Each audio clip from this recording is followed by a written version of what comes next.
ꯑꯩꯈꯣꯏꯒꯤ ꯃꯍꯩꯂꯣꯏꯁꯪꯁꯤꯡ ꯑꯗꯨꯃꯛ ꯁꯨꯇꯤ ꯊꯥꯗꯣꯛꯅꯔꯛꯄꯁꯤꯗ ꯑꯣꯖꯥꯅ ꯍꯥꯏꯐꯦꯠ ꯋꯥꯐꯝꯗꯤ ꯊꯝꯕꯤꯈ꯭ꯔꯦ ꯑꯗꯨꯕꯨ ꯀꯔꯤ ꯐꯥꯎꯕꯤꯒꯦ ꯑꯗꯨꯒ ꯑꯩꯈꯣꯏꯒꯤ ꯁꯔꯀꯥꯔꯒꯤ ꯃꯥꯏꯀꯩꯗꯒꯤ ꯑꯗꯨꯃꯛ ꯑꯣꯒꯁꯀꯤ 20ꯗꯒꯤ ꯆꯠꯊꯒꯅꯤ ꯍꯥꯏꯔꯤꯕ ꯁꯦꯟꯁꯁꯁꯦ ꯑꯗꯨꯝ ꯆꯠꯊꯕ ꯇꯥꯔꯒꯗꯤ ꯀꯔꯤ ꯑꯣꯏꯔꯛꯄ ꯌꯥꯕꯒꯦ ꯍꯥꯏꯕ ꯋꯥꯐꯝꯗꯨꯅ ꯀꯔꯤ ꯊꯝꯕꯤꯅꯤꯡꯉꯤ ꯑꯣꯖꯥ? ꯍꯣꯏ ꯑꯩꯅ ꯍꯧꯖꯤꯛꯇꯁꯨ ꯄꯟꯖꯕꯗꯨꯅꯤꯀꯣ ꯃꯍꯩꯂꯣꯏꯁꯪꯁꯤꯡ ꯁꯨꯇꯤ ꯊꯥꯗꯣꯛꯄ ꯑꯗꯨꯒ ꯑꯦꯅꯤ ꯑꯩꯈꯣꯏꯗ ꯏꯔꯥꯡ ꯑꯃ ꯇꯧꯕ ꯀꯥꯟꯗ ꯃꯍꯩꯂꯣꯏꯁꯪꯁꯤꯡꯗ ꯍꯦꯛꯇ ꯇꯥꯏꯅꯕꯁꯦ ꯁꯥꯇ꯭ꯔ ꯃꯌꯥꯝ ꯍꯦꯛꯇ ꯊꯣꯔꯛꯄ ꯁꯥꯇ꯭ꯔ ꯃꯌꯥꯝ ꯍꯦꯛꯇ ꯈꯣꯝꯕ ꯀ꯭ꯂꯥꯁ ꯍꯦꯛꯇ ꯊꯨꯒꯥꯏꯕꯁꯦ ꯃꯁꯤꯗꯤ ꯑꯩꯈꯣꯏꯒꯤꯗ ꯌꯥꯝꯅ ꯅꯨꯡꯉꯥꯏꯇꯕ ꯑꯗꯨꯒ ꯂꯥꯏꯕꯛ ꯊꯤꯕ ꯄꯣꯠ ꯑꯃꯅꯤ ꯍꯥꯏꯕ ꯃꯁꯤ ꯌꯥꯔꯤꯈꯩ ꯇꯧꯔꯣꯏꯗꯕ ꯄꯣꯠ ꯑꯃꯅꯤ ꯑꯗꯨꯅ ꯑꯩ ꯁꯥꯡꯅ ꯑꯣꯖꯥ ꯑꯣꯏꯖꯔꯝꯃꯤ ꯍꯧꯖꯤꯛ ꯇꯥꯛꯄꯤꯔꯤꯗꯤꯅꯤꯀꯣ ꯑꯗꯨꯅ क्लासरूमदा ओजाना लाइरिक ताकीबसे नोंमा सुटी थाबा कांदसे नोंवाइजिंग सुटी थाबा कांदा निधोकाबा नुमिता छात्र लाइतंबा कानिंगदरिने नुमित इनी थंगना सुटी थागिबदा हाइदि छात्रसिंगसी सुटी ओइरगा नुंगाइदना अदा अखोइगिदि डिस्टर्बेंस अमा नत्रगा अमा कैनोम तोबैसु हेक्ता एजुकेशनल इंस्टीट्यूशन दा ताइने कॉलेज हेक्ता थुगाइ यूनिवर्सिटी हेक्ता छात्रदा लोइ ताइनेयब अदुना मसिगी फिभमसिना ngahak laitana education da disturbance thokpasina akhoi yam chawa impact ama chhatra sing da pi adana akhoi gi future si yam uncertain oire khudam oina akhoi online class tawre khallasebo online class hari si covid madung da su tawi ko mayam tawre yadre na madu mayam gini online si phatte haibadi natte suktok tok da bade gi online class to baduna fai ado mayam na masi khangbi ga da bamna online class hai si ga direct physical class hai ga dra chhatra ga oja ga hakte na classroom da mai ga onsan naraga ताकि बसे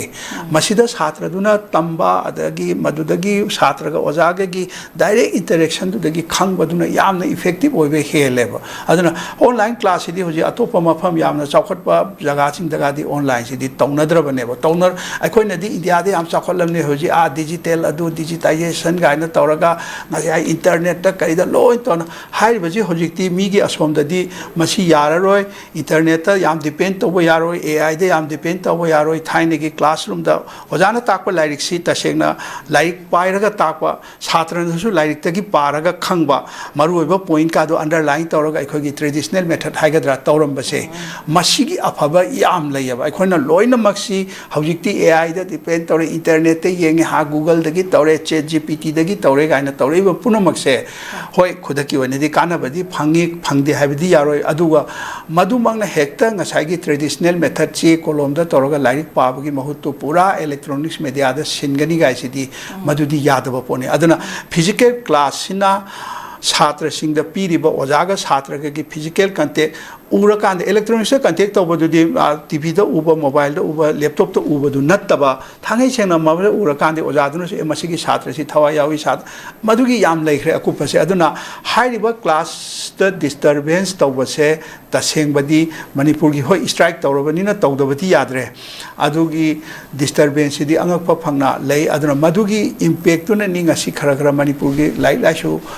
यामना तमजनिंगबा छात्र effort तौबा ngambadi mapanda loi chale ana hujik laibak thiri di mapanda chatpasu ngamhaudraba samna hairabada financially weak oiraba lairaba छात्र सिंग सिदा तमजगदबदो तंबा फंगद्रेबा si aikoigi leiriba mawongsina ohelaineba aduna government suti thare se aina huji haijribaduni government ki tawdaba yadaba mai compulsion moi information leramgani irang lakane na tawani ada hojik tang kundagi amu haurani na hairagadi census to gi process to sumakha chatharakpa taragadi irang do di lepanga moi suti na irang do kanbanga moi hariba adagadi further like tambada adum disturbance thorakani ana hariba posidi nasai adum sangdadana laiba yamna unpredictable oiba pot amaneba aduna maduna manipur gi education da yam thina sotharakani aduda natana manipur si hoji maning halaga chatlaba ekhoi si yamna backward lomda chatlaba society neba political breakdown haibu tasengna leiraba society ne aduna masigi fibam sida ekhoi further situation si hena फलंदबा aggravate तवन बसे मसीदी यामना चुमदबा pot ओइगनी अदना मसी गमेना करंब खोंथांग लखलपगे हाइबदु येंबा तारे अदुना हुजि हाइजेसिनी मसी census को सुय यथोरो अदुम तौरने ना सम junction की बतारगदी मधु यामना unpredictable ओरे uncertain ओरे कंट्रोल तौदना नमग्रगदी फरे अदुगा ngambsu खरा वागनी हाइबदी लो एंड ऑर्डर की सिचुएशन फत्रकांद कनाना कोऑपरेशन पीदोइनो जिंग मांद कनाना चटकदोइनो सेंसस हाइबसे तसेंगबदी मियाम की कोऑपरेशन ग लोइना तौगदबने मियामना कोऑपरेशन पीद्रगदी सेंसस तौबदसु अरुब ꯇꯧꯒꯗꯕ ꯑꯣꯏꯒꯅꯤ ꯑꯗꯨꯅ ꯃꯁꯤ ꯍꯣꯏ ꯌꯦꯡꯕ ꯇꯥꯔꯦ ꯒꯚꯔꯟꯃꯦꯟꯠꯅ ꯀꯃꯥꯏꯅ ꯇꯧꯔꯛꯄꯒꯦ ꯍꯥꯏꯕꯗꯨ ꯃꯇꯝ ꯈꯔ ꯃꯣꯏ ꯋꯥꯔꯤ ꯋꯥꯇꯥꯏ ꯁꯥꯟꯅꯕꯗꯤ ꯍꯣꯠꯅꯔꯤꯗꯅ ꯑꯗꯨꯒ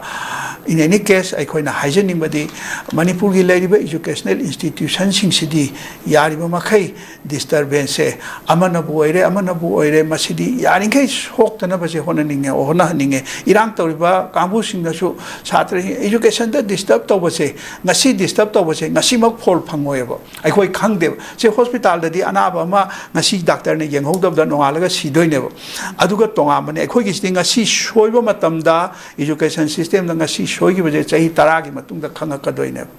ꯋꯥꯔꯤꯁꯦ ꯍꯥꯏꯗꯤ ꯃꯗꯨꯒꯤ ꯐꯣꯜꯗꯣ ꯇꯞꯅ ꯂꯥꯛꯀꯅꯦꯕ ꯉꯁꯤ ꯑꯉꯥꯡ ꯑꯃ ꯐꯖꯅ ꯂꯥꯏꯔꯤꯛ ꯇꯝꯕꯤꯈꯤꯗꯕꯗ ꯑꯉꯥꯡꯗꯨꯅ ꯆꯍꯤ 10 15 ꯃꯇꯨꯡꯗ ꯃꯦꯆꯤꯌꯣꯔ ꯑꯣꯏꯔꯀꯥꯟꯗ ꯃꯥꯒꯤ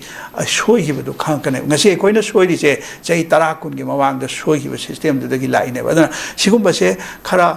ꯁꯔꯀꯥꯔꯅ ꯁꯦꯔꯤꯌꯁꯂꯤ ꯂꯧꯕꯤꯔꯒ ꯑꯗꯨꯒ ꯃꯔꯤ ꯂꯩꯅꯕ ꯁ꯭ꯇꯦꯛ ꯍꯣꯜꯗꯔ ꯄꯨꯝꯅꯃꯛꯅ ꯁꯦꯔꯤꯌꯁꯂꯤ ꯂꯧꯕꯤꯔꯒ ꯏꯖꯨꯀꯦꯁꯟ ꯍꯥꯏꯕꯁꯦ ꯃꯁꯤ ꯃꯅꯤꯄꯨꯔꯒꯤ ꯌꯥꯔꯤꯉꯩ ꯗꯤꯁꯇꯔꯕ ꯇꯧꯕꯤꯗꯅꯕ ꯃꯗꯨꯃꯗꯤ ꯈꯟꯕꯤꯌꯨ ꯍꯥꯏꯅ ꯑꯩꯈꯣꯏ ꯍꯥꯏꯖꯅꯤꯡꯉꯤ ꯊꯥꯒꯠꯆꯔꯤ ꯑꯣꯖꯥ ꯃꯈꯥ ꯇꯥꯅ ꯑꯃꯨꯛ ꯂꯥꯛꯆꯕꯗ ꯂꯩꯔꯤ